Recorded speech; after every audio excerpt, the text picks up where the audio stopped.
గుంటూరు జిల్లా నందివెలుగు జిల్లా పరిషత్ హైస్కూల్లో కళావేదిక ప్రారంభోత్సవ కార్యక్రమం నిర్వహించారు. దాతల సహకారంతో ఏర్పాటు చేసిన కళావేదిక క్రీడా సౌకర్యాలను మంత్రి నాదెండ్ల మనోహర్ ప్రారంభించారు. తరగతి గదులను పరిశీలించిన మంత్రి నాదెండ్ల అధికారులు, ఉపాధ్యాయులతో మాట్లాడారు. పాఠశాల అభివృద్ధికి సహకరిస్తున్న దాతలకు ప్రత్యేకంగా అభినందనలు తెలిపారు. విద్యార్థులు, ఉపాధ్యాయులు దాతల సహకారాన్ని సద్వినియోగం చేసుకోవాలన్నారు మంత్రి నాదెండ్ల మనోహర్. శాఖ పౌర ఆహార పౌర సరఫరాల శాఖ మంత్రి మన అదృష్టం పాఠశాల అభివృద్ధికి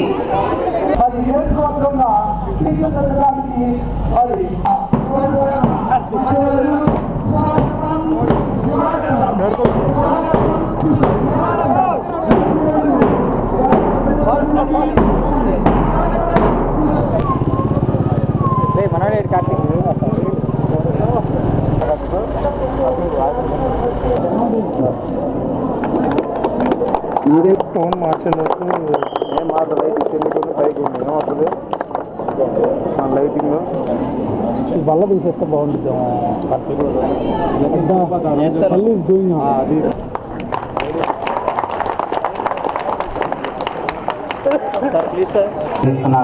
సన్మానం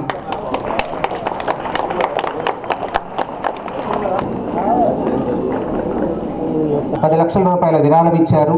వారి ప్రతినిధి శ్రీ మాకు హృదయపూర్వక ధన్యవాదాలు తెలియజేస్తున్నాను. ఇప్పుడు మనోర్ మళ్ళీ నువ్వు నాకు ఫోన్ చేసిన అడుగుతాయిందిరా లేకపోయినా వాళ్ళ బిడ్డల కోసం మనం అందించాలనే ఉద్దేశంతో చేస్తున్న కార్యక్రమాన్ని ఈరోజు భారతదేశాన్ని ప్రపంచంలోనే 2వ స్థానానికి తీసుకెళ్లే విధంగా మనం ముందుకు వెళ్ళగలుగుతున్నాం. మనం ఎవరో ఊహించలేము ఇటువంటి పరిణామం. నిజంగా గర్వపడాలి. జర్మనీ, జపాన్ లాంటి దేశాన్ని దాటుకుని మనం ఈ రోజున అంతర్జాతీయ స్థాయిలో నరేంద్ర మోడీ గారి నాయకత్వంలో భారతదేశం ఈ రోజున 3వ స్థానానికి చేరింది. వచ్చే సంవత్సరం కల్లా 2వ సంవత్సరానికి చేరుతున్న అంచనాలు నిజంగా మన అందరినీ కూడా మనస్ఫూర్తిగా ఉత్తేజపడుతున్నాయి. కాబట్టి మీరందరూ కూడా ఇటువంటి సదుపాయాలు కల్పించినందుకు, సదుపాయాలు కల్పించేటప్పుడు కాంప్రమైజ్ కానందుకు, ఎందుకంటే క్వాలిటీ నేను చూశాను. ప్రతి చోట నేను పాఠశాలలో వెళ్తున్నప్పుడు నేను చెప్పాను కూడా, ఈ సంవత్సరం మొత్తం నేను డెడికేట్ చేసేది పాఠశాలల కోసం, మన వైద్యశాలల కోసం. ఈ రెండింటిపైన నేను ఎక్కువగా కాన్సన్ట్రేట్ చేస్తాను జనాల్లో అని చెప్పాను. ఇచ్చిన మాట మేరకు ఒక 28 కోట్ల రూపాయలతోటి కొత్తగా మనం హాస్పిటల్ నిర్మాణం చేసుకుంటున్నాం. మన ప్రభుత్వ హాస్పిటల్ ఎక్కడైతే ఉందో జనాల్లో, వాటితో పాటు రూరల్ ప్రాంతాల్లో ఉన్న కమ్యూనిటీ హెల్త్ సెంటర్లు కానివ్వండి, మన పిహెచ్సీలు కానివ్వండి, వీటన్నిటినీ కూడా ఇంకా మెరుగుపరుచుకుంటూ డాక్టర్లు కానివ్వండి, నర్సులు కానివ్వండి, ఏఎన్ఎంలు కానివ్వండి, మందులు కానివ్వండి, ఎక్కడ కూడా కొరత లేకుండా మనం తీసుకొస్తా ఉన్నాం. అదేవిధంగా పాఠశాలలో నిజంగా మీరు కోరిన మేరకు భూమి మనకు అవసరం అనుకున్నప్పుడు మనం దానికోసం ప్రయత్నం చేయాలి. తహసీల్దార్ గారు కూడా ఇక్కడే ఉన్నారు కాబట్టి నేను రాజకీయ పరంగా అక్కడ ఉన్న నాయకులందరూ కూడా నేను కోరుతున్నాను, ఆ పక్కనే ఉన్న ఆ పొలం వారు ఎవరైతే ఉన్నారో వాళ్ళతో కూడా సంప్రదించి, ఎందుకంటే సామరస్యంగా జరగాలి, వాళ్ళు కూడా భావన రావాలి. మనం బలవంతంగా తీసుకునే పరిస్థితి ఉండదు. ఉన్నంత వరకు వాళ్ళతో కూర్చుని మాట్లాడి ఎంతవరకు మనం వెసులుబాటు తీసుకొచ్చి మనం అడిషనల్గా మన దగ్గర ఉన్న భూమిని తీసుకునే విధంగా ముందుకెళ్తాం.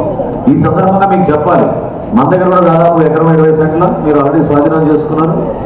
ఎకరం 20 సెంట్లు ప్రభుత్వ భూమిని ఎవరో వాడుకుంటూ ఉంటే ఎకరం 73 సెంట్లు ఒక నెల క్రితమే మన తహసీల్దార్ గారు ప్రత్యేకంగా దానిపైన దృష్టి సారించి ఆ ప్రాంతాన్ని మళ్ళీ ప్రభుత్వం స్వాధీనం చేసుకునే విధంగా చర్యలు తీసుకున్నాం. ఆ విధంగా ఖచ్చితంగా వాళ్ళతో కూడా మాట్లాడి ఏమైనా అటువంటి ఇంటర్చేంజ్, ఎక్స్చేంజ్ చేయగలుగుతామేమో, కాంపన్సేషన్ ఏ విధంగా చేయగలుగుతామో డెఫినెట్గా నేను వాళ్ళతో మాట్లాడతాను. ఈ సందర్భంగా మీకు తెలుపుకుంటున్నాను. మన ప్రాంతానికి రావాల్సిన ముఖ్యమైన మౌలిక సదుపాయాలు మనకి రోడ్లు. ఖచ్చితంగా గుంటూరు నుంచి హనుమానపాలెం వెళ్ళే ఈ రోడ్డు ఏదైతే మనకి పాఠశాల ఉందో ఇది ఇంకా విస్తరించాల్సిన అవసరం ఉంది, మెరుగుపరచాల్సిన అవసరం ఉంది. ట్రాఫిక్ పెరుగుతుంది.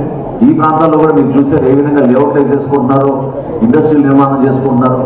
రేపటి రోజున ఉద్యోగ అవకాశాలు మనకి మంచిగా రావాలంటే మౌలిక సదుపాయాలు పెరగాలి. ఇక్కడ చంద్రబాబు నాయుడు గారికి ఉన్న కార్యదక్షత, అదేవిధంగా పవన్ కళ్యాణ్ గారికి ఉన్న వర్తమాన ఆలోచనలతోటి 100% తెనాలి నియోజకవర్గాన్ని అభివృద్ధి పథాలు మనం ముందు తీసుకెళ్తాం.